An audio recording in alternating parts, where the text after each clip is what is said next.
আজকে একটা বিটের রেসিপি দেখাবো। প্রথমে কড়াইতে জল দিয়ে দিচ্ছি, বিটটা দিয়ে দেব, কটা কাঁচা লঙ্কা দিয়ে দেব, দিয়ে এটাকে সেদ্ধ করে নেব। দিচ্ছি,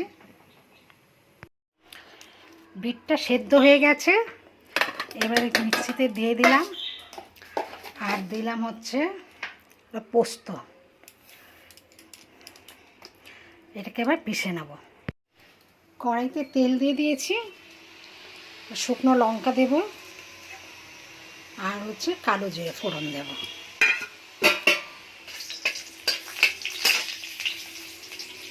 বিটটাকে আমি হচ্ছে পিষে নিয়েছি। এবার এটাকে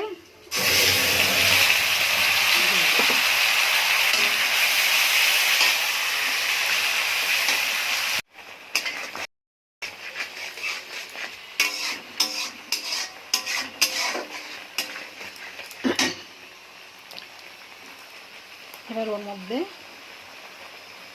নুন দিয়ে দেবো,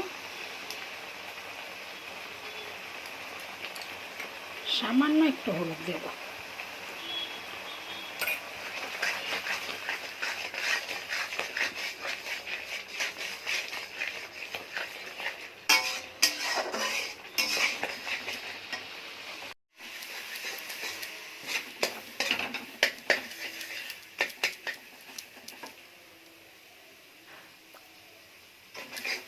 রেসিপিটা হয়ে গেছে, শুকনো শুকনো হয়ে গেছে।